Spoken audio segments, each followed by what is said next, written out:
একটি দ্বৈরথ, একটি লড়াই, যেখানে বাংলাদেশের প্রতিপক্ষ ভারত। বাংলাদেশ বনাম ভারত এই ম্যাচটি অনুষ্ঠিত হবে 25শে মার্চ সন্ধ্যা 6টায় শিলংয়ের জওহরলাল নেহরু স্টেডিয়ামে। এই ম্যাচকে কেন্দ্র করে বাংলাদেশের হেড কোচ হ্যাভিয়ার কাবরেরা তিনি 23 সদস্যের একটি স্কোয়াড ঘোষণা করেছেন, যেখানে ইতালিয়ান চতুর্থ ডিভিশন লিগ খেলা প্রতিভাবান একজন ফুটবলার ফাহমিদুল ইসলাম তাকে তিনি দলে অন্তর্ভুক্ত করেননি। এর কারণ হিসাবে তিনি ব্যাখ্যা দিয়েছেন যে ফাহমিদুল যথেষ্ট পরিমাণ ম্যাচিউর্ড না, অর্থাৎ তিনি অনভিজ্ঞ বা আনএক্সপেরিয়েন্সড, এবং আহ, তিনি আসলে দলের সাথে মানিয়ে নিতে পারছেন না। আমি এই কথাটার সাথে পুরোপুরি তার সাথে একমত। তিনি দলের সাথে মানিয়ে নিতে পারছেন কি পারছেন না, তিনি মাত্র কয়েকদিন হলো ইতালিয়ান লিগ থেকে এসে বাংলাদেশের ফুটবলে মানিয়ে নেবে, এটা আসলে এখনই তার কাছ থেকে আশা করা অনেকটাই অযৌক্তিক বলে আমি মনে করি পার্সোনালি। তারপরেও একজন কোচ তিনি কাকে দলে রাখবেন কাকে রাখবেন না এটা নিতান্তই তার ব্যক্তিগত ব্যাপার। এখন একজন ফুটবল ফ্যান হিসাবে আমি যেটা দাবি করতে পারি হ্যাভিয়ার কাবরেরার কাছে, সেটা হলো হ্যাভিয়ার কাবরেরা তিনি ফাহমিদুলকে অন্তত স্কোয়াডে রাখতে পারতেন। কেননা কিছু কিছু পয়েন্ট আমি আপনাদের কাছে উল্লেখ করি। ফাহমিদুল ইসলাম, তার বয়স মাত্র 18। ইতালিয়ানের চতুর্থ ডিভিশনে তিনি লিগ খেলে থাকেন।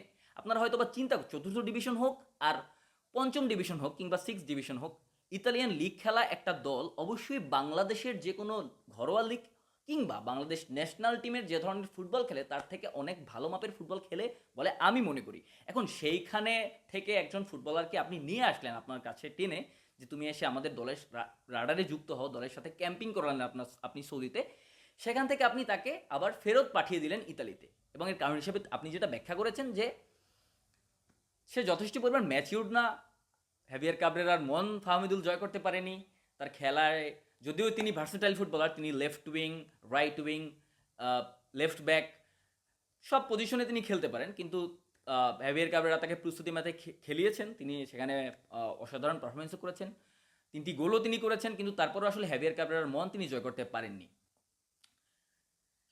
আপনি ভারতের বিপক্ষে ম্যাচকে কেন্দ্র করে 23 সদস্যের স্কোয়াড ঘোষণা করেছেন। হ্যাঁ, আপনি তো আর 23 জন ফুটবলারকেই খেলাতে যাবেন না, অবশ্যই আপনি স্টার্টিং 11-এ 11 জন ফুটবলার আপনি মাঠে নামাবেন। সেখানে আপনি যদি নাও নামাতেন, অ্যাটলিস্ট আপনি ফাহমিদুলকে আপনার দলের সাথে যুক্ত করতে পারতেন। একজন ফুটবলার সে ম্যাচিউর না, তার ম্যাচিউরিটিটা বৃদ্ধি পেত। একটা ন্যাশনাল টিমের সাথে থাকলে আপনার টিমের যে এনভায়রনমেন্ট সেটা তার আয়ত্তে আসতো। আপনি তাকে 5 মিনিট 10 মিনিট সময় হলে খেলালেন, না হলে খেলালেন না, পরবর্তীতে আপনি আপনার ন্যাশনাল টিমের রাডারে যদি রাখতে চাইতেন বা ন্যাশনাল টিমের আন্ডারে যদি আপনি ফাহমিদুলকে রাখতে চাইতেন, সেটা আমাদের কাছে মনে হতো বাংলাদেশ ফুটবলের জন্য অনেক বড় কিছু একটা হয়ে যেত। কারণ ফাহমিদুল্লার মতো একজন প্রতিভাবান ফুটবলার যদি আপনি শুধুমাত্র আনএক্সপিরিয়েন্সড এই যুক্তি দিয়ে যদি আপনি ন্যাশনাল টিমের বাইরে রাখতে চান, সেটা আসলে কতটুকু যৌক্তিক সেটা দর্শকরা বলবে নিশ্চয়ই। আমারও সেই একই কথা।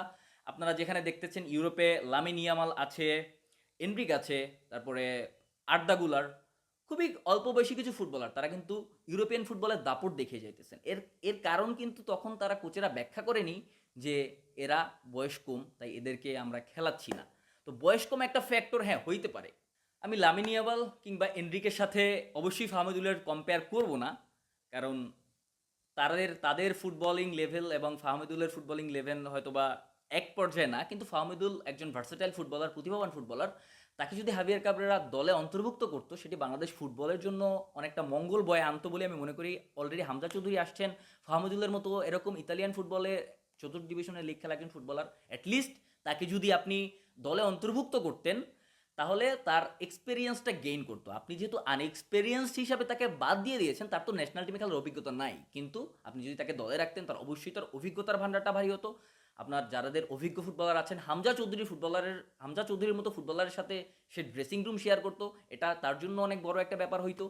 সো এই সব কিছু থেকে তার ভিতরে ম্যাচুরিটিটা গ্রো আপ হইতো। এবং বাংলাদেশে যারা ফুটবল ফ্যান আছেন তাদেরও সম্ভবত এই একই কথা, যে আপনি ইন্ডিয়া ম্যাচ কেন আপনি আরও 2 ম্যাচ তাকে খেলাইয়েন না, আপনি স্কোয়াডে শুধুমাত্র তাকে স্কোয়াডে অন্তর্ভুক্ত করতেন, যার কারণে তার ভিতরে সেই ম্যাচুরিটিটা গ্রো আপ হইতো। সো অবশ্যই বাংলাদেশি ফুটবল ফ্যানরাও সেটাই চায়, আমি পার্সোনালি মনে করি, এবং আমিও সেটাই চাই যে ফাহমিদুল্লার মতো একজন প্রতিভাবান একজন ভার্সেটাইল ফুটবলারকে অবশ্যই বাংলাদেশ দলের সাথে অন্তর্ভুক্ত করা উচিত।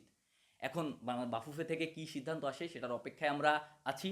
অবশ্যই আমরা আশা রাখবো যাতে ফাহমিদুল বা ভালো কোনো সংবাদ আমাদের কাছে এসে পৌঁছায়। তো ধন্যবাদ সবাইকে, দেখা হবে আবার পরবর্তী ভিডিওতে।